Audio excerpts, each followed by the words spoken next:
Hey everyone, I was having lunch here and made myself a little coffee and I baked cornbread, which came out really, really good. I'll show you. Cornbread I made with the breakfast thing. Made my own little cornbread, so show you the cornbread I made. See? It's really cool. It came out really good. But while I was having the coffee and the cornbread, I was looking at the comments, and you know, it never amazes me anymore what I'll come across, and you know, the way I see it, people, right now, is that the world is now pretty much in 4 different groups.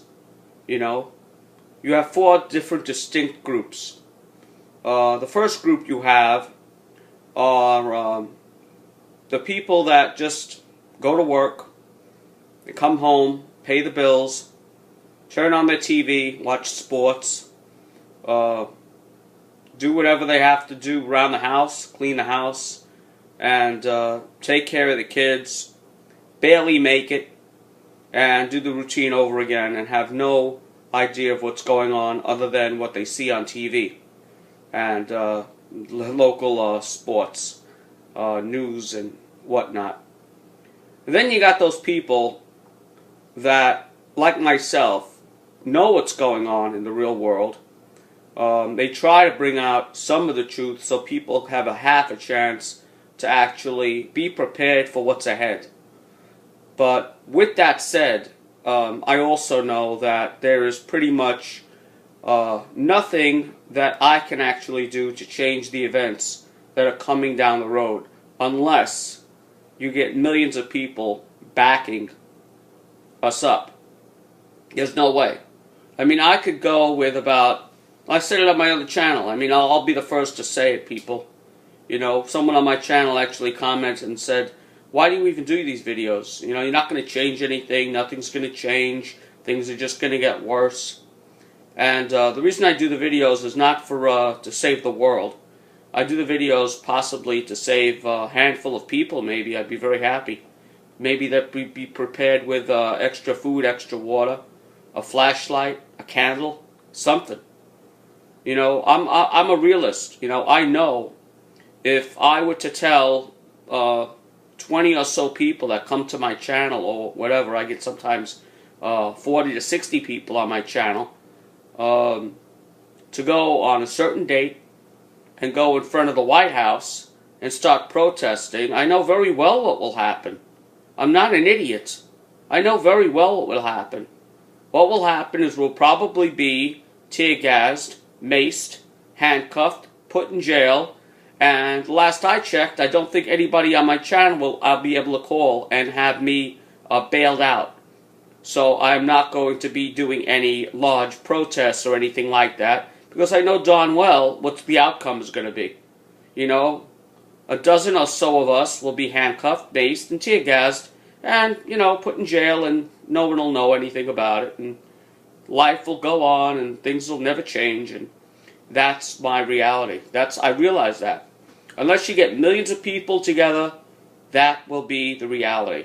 So the next best thing to do is to just bring forth the truth and hopefully maybe have people prepare. Then you got a whole group of people that actually take it upon themselves. They don't care about the consequences, and they do act. You know, you saw that at the Wall Street protests. You see that around the world.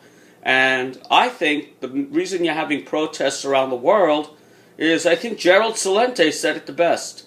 I mean, he takes it on another level, but his idea is pretty much the same idea as what I think. You know, he says, when people lose everything and they have nothing left to lose, they lose it. You know, people here have it too darn good. You know, you still got your 62-inch TV, you know, you got your leather couch in some places. People have their nice couch. You got your 1,000 channels you can watch. You know, I mean, as bad as people have it today, you could still go down to your local McDonald's and pick up a burger and fries for 99 cents. I don't know what you're eating, but nevertheless, you're eating. But there are people in this world that don't even have that. You know, they're eating bugs. You know, I'm not making it up. There are people in this world, in some parts of the world, they are literally eating bugs to survive. Okay? That's what I mean by having nothing left to lose. They lose it. You know, they have nothing. They have absolutely nothing. So those are the people that say, so if I get shot, I get shot. So if I get handcuffed, I get handcuffed. If I get beaten to death, I get beaten to death. I have nothing to lose. So I might as well go all out. And the whole country's like that now. You see that in Syria.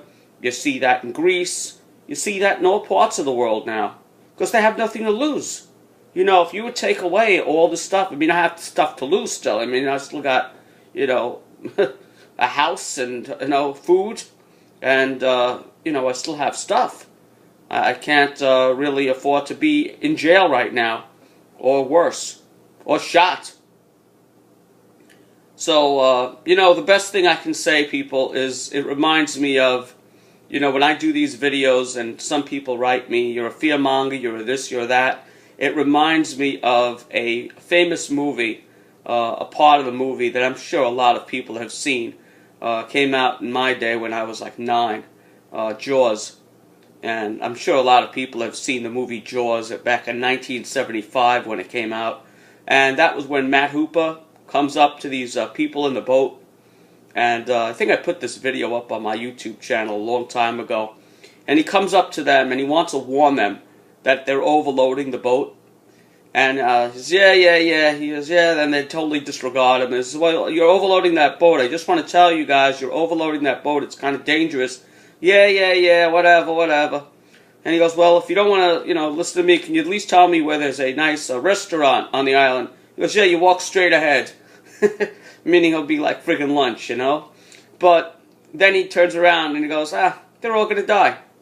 Like, there's no hope for them. Like, they don't want to listen to anything. They're all going to die. And that's sometimes how I feel, you know? That's why I don't comment and I don't fight with trolls. I don't fight with people. Because the people, the situation we're in right now, people, the way prices are going up, the things that are happening around the world, the constant gouging that people are getting at the gas pumps, and the events that are happening around the world, if people haven't woken up by now, that's sometimes how I feel. The people that listen will be the ones that have a chance. Not sure they will. They have a better chance to survive than those people that have no idea of what's going on. Those people that actually go through life, la-di-da, and this will be always like this, you know? You know, some people see the Dow 15,000 as a good thing. And right now it is good, you know? Right now I can't say it's a bad thing that the Dow is up at 15,000. But do I think it's going to stay that way? No. Unfortunately, I don't. I think it's due to a very, very steep cliff. You know, it's going up, and then it's going to just tumble. Tumble like a cliff. And the reason I say that is because there was an article I'm going to be putting up on my channel. The guy talks about, we owe like $17 trillion. It's fake, people. The whole thing is a balloon. Think of it as a giant balloon ready to burst. When it's going to burst, I don't know. How it's going to burst, I don't know. But when it bursts, those people that made those comments on my channel and many other people's channel about fearmonger or you're crazy or you're this, you're that. Okay? Those people are the ones that I said before, and I'll say it again. Those are the people that you have to have, well, let's put it this way. You have to safeguard your food and your supplies against those people. Because those are the people that are going to freak out first, and they're not going to know what to do. And those are the people that probably will be looting, will be rampaging, and will be killing and shooting and taking from others first. And that's all I'll say about that. So people, you know, we're in a very precarious time right now, and I just want to say, those of you who know what's going on, you know, I don't have to tell you what's around the corner. And for those of you who think I'm a fearmonger, and many other people have been told this too, my suggestion to you is turn on one of your many sports channels, 1,000 or so channels that you have, and open up a 40 ounce and do whatever you do in the your little crib and relax, you know, because the times ahead are not going to be too pretty. But I can honestly say there are people out there that will protect what they have, and they'll protect it with their lives. Take it easy, everyone, and stay safe. Bye.